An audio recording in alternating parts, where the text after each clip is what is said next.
여러분 안녕하세요. 네, 통독가이드입니다. 오늘도 시편 32편부터 69편까지 저희와 함께 통독가이드 시작하겠습니다.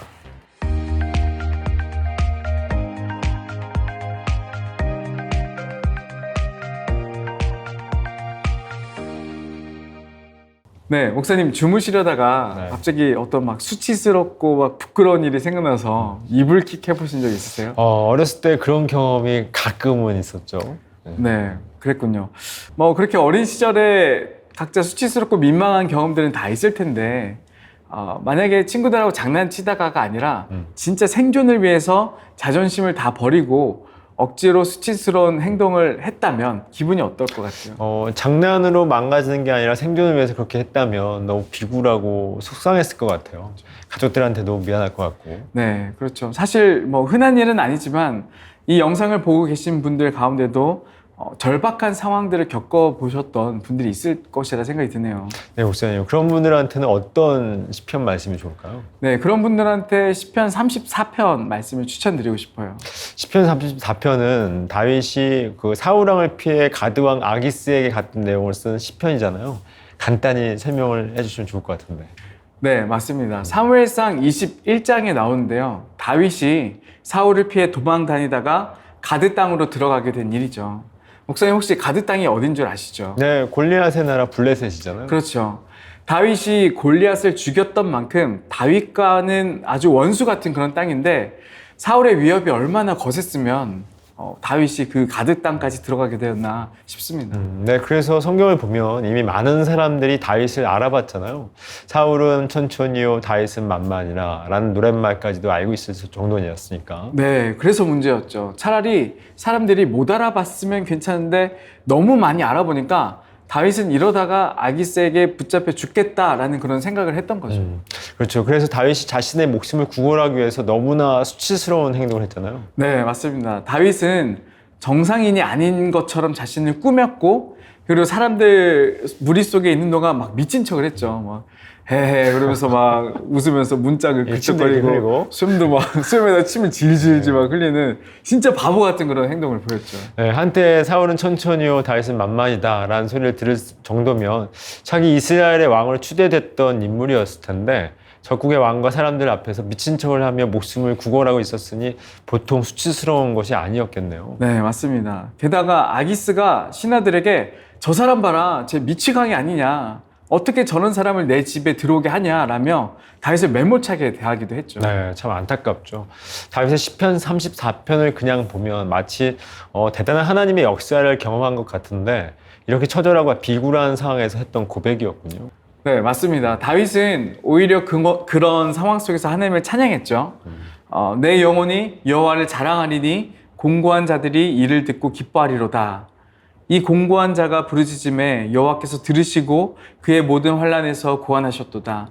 여호와는 마음이 상한 자를 가까이 하시고 충심으로 통회한 자를 구원하신도다 등 너무 비굴하고 비참하게 자신의 목숨을 구했지만 다윗은 오히려 그렇게 자신의 목숨을 구원해 주신 하나님을 찬양하고 높이고 기뻐하는 모습을 보였습니다. 이 다윗의 이야기를 보니까 여호와를 기뻐하는 것이 너의 힘이니라 라고 하는 그 느헤미야 8장 10절 말씀이 떠오르네요. 네, 그렇죠. 그래서 다윗이 하나님 마음에 합한 자로 여겨질만 하지 않았나라는 생각이 듭니다.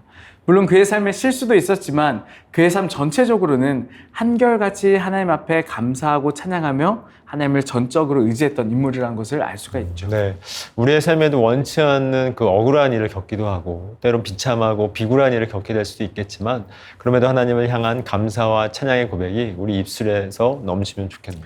네, 결국 하나님께 감사하고 찬양하며 내 삶을 하나님의 관점으로 해석하고 바라보게 된다면 어떤 어려움이 올지라도 반드시 승리하게 될 줄 믿습니다.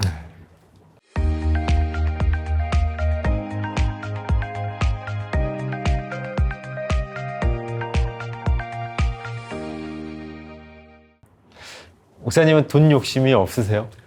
뭐 돈 욕심이 엄청나게 있진 않아도 많으면 좋죠. 너무 좋겠죠. 그죠? 목사님은 돈 벌기 위해서 어떤 아르바이트 해보신 거 있으세요? 예전에 그 학교 다닐 때 아르바이트를 몇 번 했던 것 같습니다. 목사님 어떠세요? 저도 뭐 설거지도 해보고 외국에 있을 때는 청소도 해보고 뭐 대형 물류 창고에서 하역 일도 해보고 막 몸이 으스러져라 일 많이 해봤죠. 로또도 좀 사보기도 하고. 그 로또 당첨은 되셨나요? 네, 제 삶을 보시다시피 네, 그 한국의 대부분 사람들이 정말 열심히 일을 하는데요. 사실 세상에 보면 또 돈을 너무나 쉽게 버는 사람들도 있는 것 같아 보이는 사람도 있죠. 그렇죠. 저는 돈을 버는 것도 하나님이 주신 재능이 아닐까 싶습니다. 부당하거나 불법적으로 돈 버는 게 아니라면, 그죠? 네, 때론 자신이 물질적으로 여유가 없고 힘들 때 편법이나 속임수로 돈을 버는 사람들을 보면 역시 돈을 벌려면 대한민국에선 정직하면 힘들구나. 나도 그냥 한번 해봐 라고 하는 그런 생각이 드는 분들도 있을 것 같아요. 네, 그렇죠. 나는 막 죽어라 이러는데 누군가는 좋지 않은 방법으로 쉽게 큰 수익을 낸다면 괜히 마음이 별로 좋지는 않죠. 그런 분들께는 시편 37편을 소개해 드릴 수 있을 것 같습니다. 그럼 목사님이 한번 낭독해 주시겠어요? 네, 그럼 길지만 1절에서 11절까지만 한번 읽도록 하겠습니다. 악을 행하는 자들 때문에 불평하지 말며 불의를 행하는 자들을 시기하지 말지어다. 그들은 풀과 같이 속히 배임을 당할 것이며 푸른 채소같이 쇠잔할 것이미로다. 여호와를 의뢰하고 선을 행하라. 땅에 머무는 동안 그의 성실을 먹을거리로 삼을지어다. 또 여호와를 기뻐하라. 그가 내 마음의 소원을 내게 이루어 주시리로다. 내 길을 여호와께 맡기라. 그를 의지하면 그가 이루시고 내 의를 빛같이 나타내시며 내 공의를 정오의 빛같이 하시리로다. 여호와 앞에 잠잠하고 참고 기다리라. 자기 길이 형통하며 악한 꾀를 이루는 자 때문에 불평하지 말지어다. 분을 그치고 노를 버리며 불평하지 말라. 오히려 악을 만들 뿐이라. 진실로 악을 행하는 자들은 끊어질 것이나 여호와를 소망하는 자들은 땅을 차지하리로다. 잠시 후에는 악인이 없어지리니 내가 그곳을 자세히 살필지라도 없으리로다. 그러나 온유한 자들은 땅을 차지하며 풍성한 화평으로 즐거워하리로다. 네, 아멘. 감사합니다.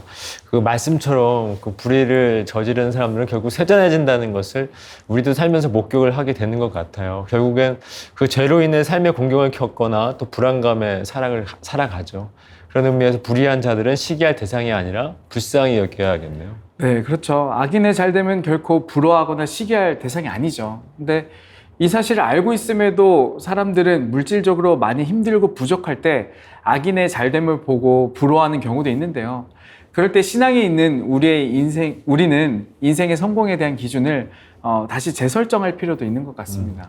그 물질이 많고 적음보다 또 물질이 많아도 하나님이 없이 살면 실패이고 또 하나님과 함께하면 성공임을 기억해야겠네요. 네, 그 사실을 기억해야 나도 그냥 저렇게 막 돈 벌어볼까라는 그런 생각을 지울 수 있을 것 같네요. 오늘 시편에서도 여호와를 기뻐하고 선을 행하는 것에 집중하면 하나님의 성실로 우리의 삶을 채우실 것임을 말씀해 주시니 우리가 집중해야 될 대상이 하나님과 함께하는 삶이라는 것을 다시금 인지하게 됩니다. 네, 우리가 잘 알듯이 이 시편의 저자인 다윗은 훗날 왕이 되었지만 왕이 되기까지 다윗의 삶은 결코 순탄하지 않았습니다. 쫓겨다니면서 먹을 것조차 없었던 상황이었고 또 그러나 다윗은 그 어떤 상황에서도 여호와를 의뢰하는 자세를 놓치지 않았죠. 네, 34절에 보면 이렇게 이야기하죠.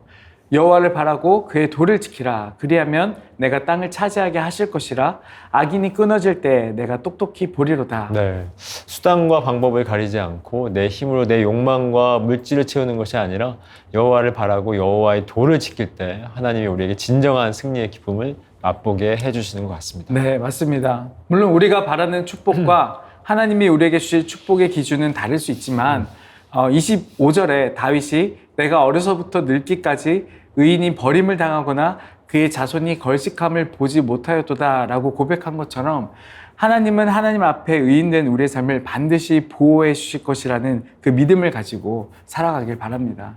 결국 하나님 앞에서 정직하고 성실하게 살아가며 또 하나님과 동행하는 것이 악한 일을 하며 부당한 이익을 취하는 것보다 훨씬 값지고 승리하는 인생임을 기억하는 우리 모두가 되기를 바랍니다.